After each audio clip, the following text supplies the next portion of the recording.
William Shakespeare. If you're seated here and you have done literature in school, you must have heard about William Shakespeare. You must have read his books. Did he go to school? Yes. Mention his classmate. So, in every generation, there's no classmate. Everybody is one. So I refuse to talk about the emergence of overtakers. I want to talk about the emergence of an overtaker. Personal, me.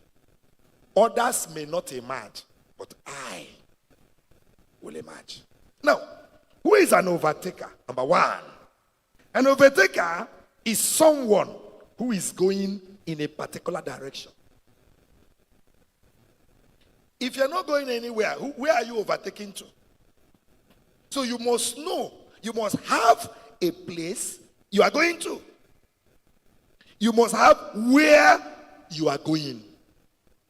So if I ask you, young people, people of God here, where are you going? Because you can only overtake in the direction you are going.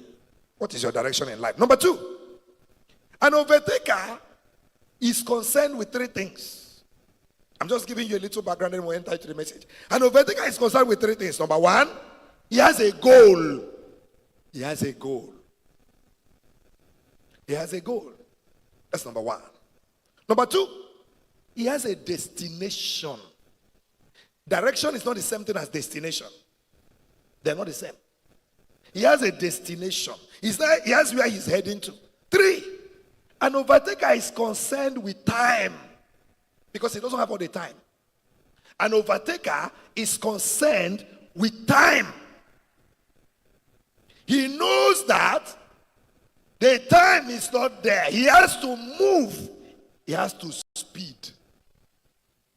So, an overtaker is concerned with time. Now, listen. Some of you are here claiming to be youths. You know the most useless thing, and I want you to know it. You have only one chance to be a youth. And if you waste it, you have wasted something you cannot recover. You have only one chance. So while you are talking about, I'm a youth, I'm still a youth, people your age are making waves. So an overtaker knows that he doesn't have all the time.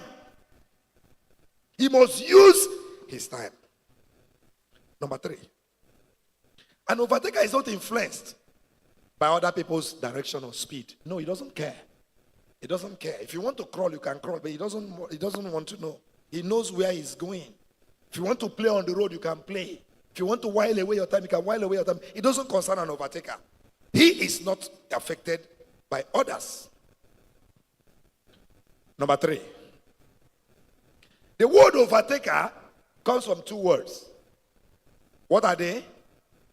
Over and what? Take. Let's start with the word take. An overtaker doesn't just take. He takes more.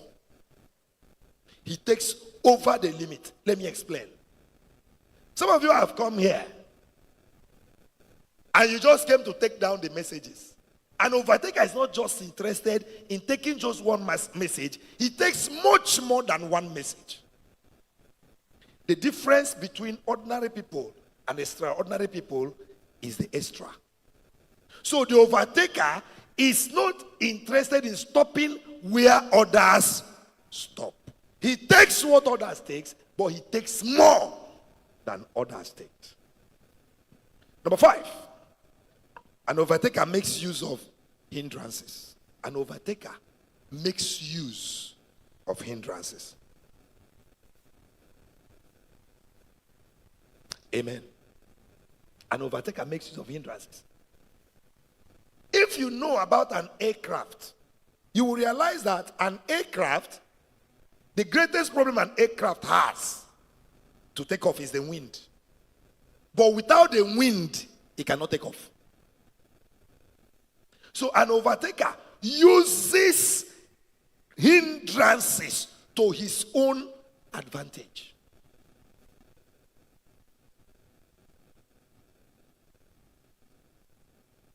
Every circumstance around an overtaker, he converts them instead of complaining about them. There are two kinds of people on earth. those who complain about situations, and those who convert the situations to their advantage. Today, our Father has graciously asked me to talk on the topic that says the things that can slow down the speed of an overtaker. That's our topic for tonight. The things that can slow down, the things that can slow down the speed of an overtaker. Of course, you will agree with me that one key thing about an overtaker is that he has speed. If you have no speed, you cannot overtake. Of course, when we say overtake, it means there are people already in front of you. So, what are the things that can slow down the speed and overtake? In other words, a person is ready to overtake. A person knows where he's going.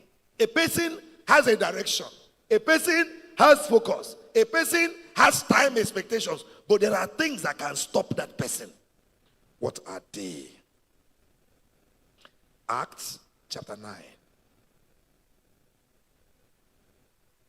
Acts chapter 9. I would like the media to help me. I hope the media is active. Media, I hope you are active.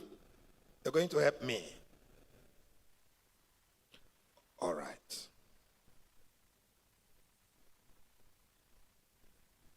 Are you ready? All right.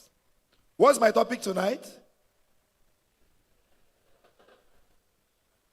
In other words, factors that can stop someone from becoming what God created him to be.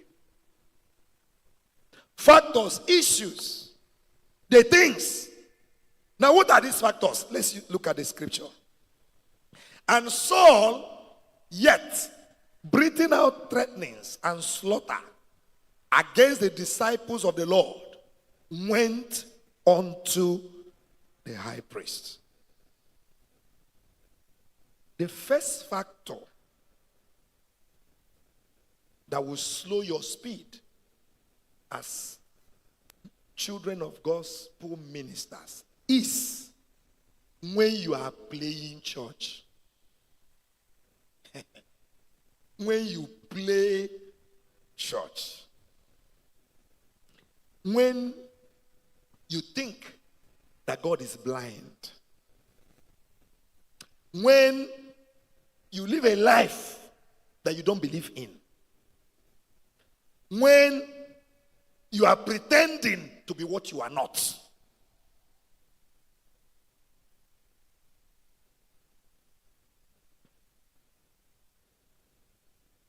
I once had a student at the university where I teach. And she was a pastor's daughter, the only daughter. The father was an Anglican priest, in fact, an archdeacon. The father approached me one day and said, "Can you help me get admission for this lady into your department?" Happily, I did. The first day I went to school to teach that class, year 1, I finished teaching, I called her up. I don't want to mention her name. And I said, "Please stand." She stood. I said to the class, "Look at this lady here. That's my pastor's child, oh. She's my baby, oh. She's my daughter, oh. She's my babe, oh. For those of you who are eyeing her, oh. She's everything. Don't go near her. Look at her very well. She comes from a godly home." And then I finished and went to the office. When I got into the office and sat down, she walked in and looked me in my face straight and said, "Sir, what was that nonsense you did in class?" She said, "What was that thing now? What was that thing you did is what now?" And I said, "Sorry, girl, what happened?" He says, "I beg. Does this place look like church? Does this place look like church? How will you come and tell them that I'm a pastor's child? You want to block my runs?" And I said to her, "Auntie, please, I'm very sorry. I won't do that again." I didn't realize that you are a different thing in church and a different thing in school. Because Christianity is an identity. And identity is not affected by circumstance. Did you hear what I said? An identity is not shaped by location. Value remains constant. If you pick a 1,000 naira note and hold it as mint, it's 1,000. When you squeeze it, it's 1,000. When you drop it on the ground, it's 1,000. Value does not change with location. And a child of God has the value of heaven. You are called God's child. School does not change it. But she told me that no. Yes, it's a pastor's child at home, but this is school. And you know what happened? She failed out of school. She didn't graduate. One day I didn't see her in class. The next time she came, she had burns all over her face. I asked her what happened. She didn't want to tell me. Somebody said that she went to cook for the boyfriend. And then they had an issue. The guy carried a plantain he was frying and poured on her. Listen. When you are different things at different places, you will lose speed. When you are different things, at different places, you are different things. At different places, you are different things. You will lose speed. You will not go far. And you know what? Let me tell you. Others can do and go free, but not you. You know what I tell my children? I tell my children that everything I give them comes from the altar. The school fees, God gives me. The clothes they wear comes from God's house. The food they eat, God gives me. You can't play him. You can't eat from his table and play games. When you pretend, when you play church, you know yourself, you know your parents have become useless before you because you think you're sharper than they are. Inside your phone. One day, I picked up a phone from class while I was teaching, took it to my office, and then the phone rang. First of all, in 10 minutes, almost all the tribes in Nigeria called that number. Tunde called. Ekanem called. Al-Hassan called. Obinna called. And they were all guys. And the ringing tune is horrible. Oyatile mekanaki wabako nakam, nakam, nakam, nakam, nakam.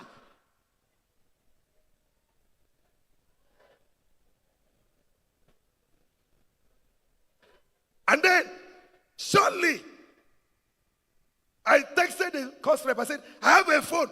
One decently dressed girl walked in. I said, sir, Che, thank God, I lost the phone. I said, who are you?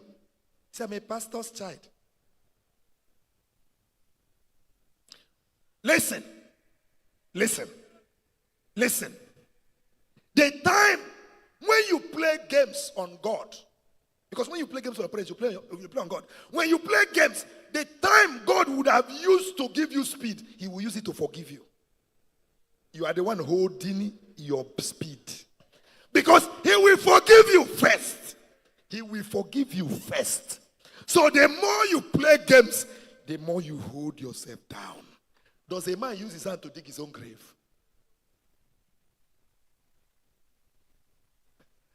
Another pastor's child came and met me one day.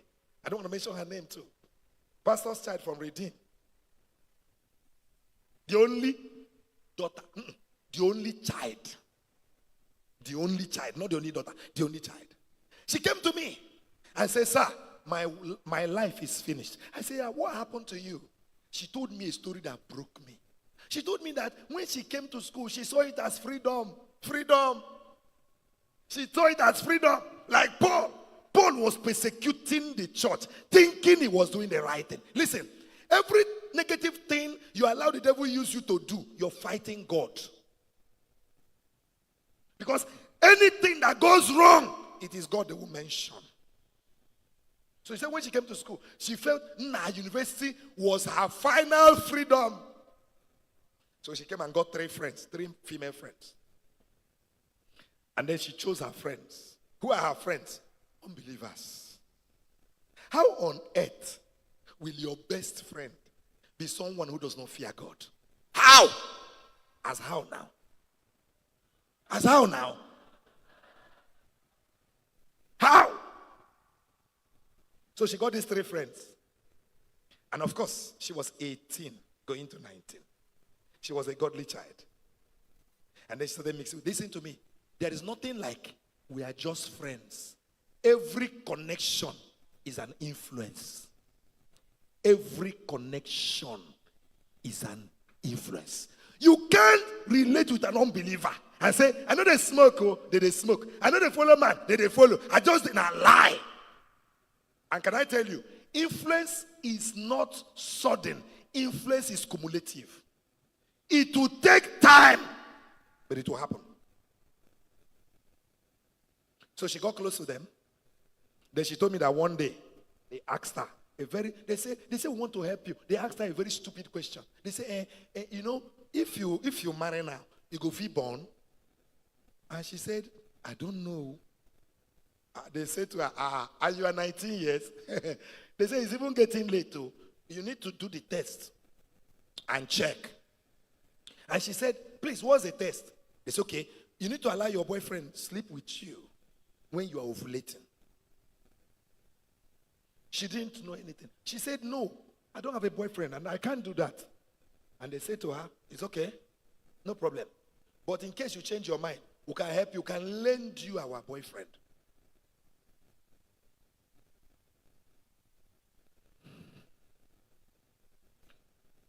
Young people, can I say this to you? That person outside there cannot love you more than your parents. Never. Never. No matter who they are, lecturer, student, anybody, they can't love you more than the ones who get paid to you. Who sent you there? It's not possible. So they told her, oh, lend you. So they lent her their boyfriend. And they calculated for her when she was to be ovulating. And the guy went to bed with her. And then, at the end of the month, she didn't see her period. So she told them, they said, that shows that your system is okay. That shows that you can conceive. And then she said, so what next? They say it's to remove it now. Listen, every opportunity anybody gives to you outside God, there is a second part he doesn't tell you about. That thing that looks like an opportunity. Come and do this, do this, do this, do this. Hey, he has not told you the full story. He hasn't told you the full story. They told her about experiment. They didn't tell her about abortion. That thing you hear and your head is shaking. There is a second part you're not aware of. So they said to her, we will help you too. She said no. They said, okay, carry it. After 1-2 months, she began to feel nauseated, began to spit. The stomach started, she didn't know what to do. And she was in school. She said to them, okay, I'm ready. They took her to a very quack doctor. And according to her, not a doctor, sorry, a patent medicine dealer. And then they put things inside her. And she bled. They said the baby is gone. She came back. She said after 1 week, the main bleeding started. She went. She said she used to come to class because I used to see her with 2 bags. 1 bag is filled with sanitary pad. After every 10 minutes, she goes to change. She said at a point, block things started coming out of her body. She got scared and went to University of Port Harcourt Teaching Hospital. They scanned her and said to her, did you do an abortion? She said, yes. They said, where? She told them. They said, well, the person ruptured your womb. The person has destroyed you. Those bits of things coming out of you are parts of your womb. And then she said to the doctor, what can I do? They said, it's become so bad, we can't do anything. To save you, we will remove the whole womb. So at the age of 19, they removed her womb, put in a waterproof, gave her to go and bury. And then she came to my office to weep. When you play church, you short circuit your speed.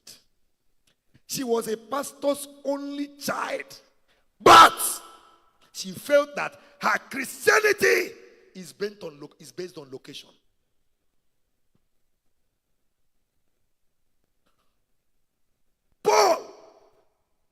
Saul thought he was doing well.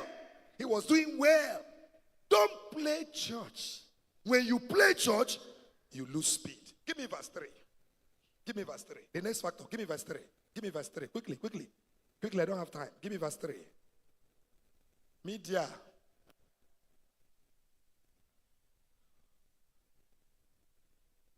And as he journeyed. Now, you know this story. Saul was going to Damascus to go and pick people to kill. And the Bible said, as he journeyed, he came near Damascus. And suddenly, there shined round about him a light from heaven. The second factor that will slow you down is your source of illumination. Where do you get your philosophy from? Who is your role model? Who are you copying? Who are you following? Whose principles are you using to live?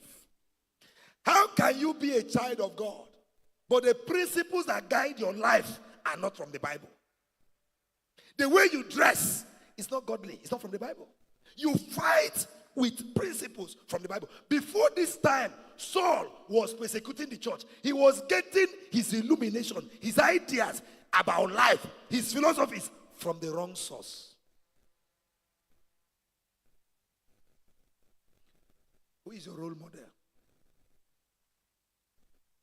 Who are you copying? Who determines how you behave? How you live your life?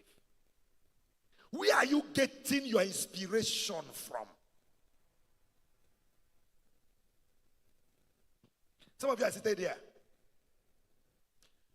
If you have any issue now, who do you consult? You consult your friends. Hey, you cannot seek direction from a person who has not been to where you're going. If you do, you will end at the wrong place. I've never been to Nteje.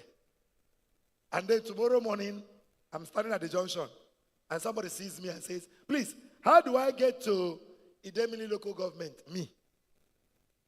I will direct you, the direction you go tire.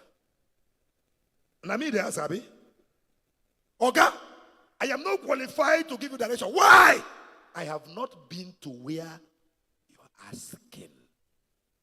How can you come to your classmate and say, my father said I should study medicine? Your classmate in SS1. My father said I should study medicine. What do you think about it? And the person said, medicine, very bad course. Don't do it, though. You say, yes, I will not. You and your friend are stupid. Very stupid. How can you ask for direction from someone who has not been to where you are going? How can you seek guidance from someone who doesn't know the Lord? Listen, no matter how educated a man is, no matter how much influence he has, if he doesn't know the Lord, he doesn't qualify to advise you. It does not. Because for us, whatever we do, the foundation is godliness. If the foundation is not there, I was talking to somebody today when I was in the hotel. One of my friends called me. I told him that intelligence without integrity is disaster. Intelligence without godliness is useless. Who inspires you? Say, I don't like this church. Their things are hard. I don't like this church. I don't like this. My father is always doing church. My father is always, hey, come on. So who do you want to go to? You go to someone who has never done the Lord. If you get your inspiration from the wrong source, you will lose speed.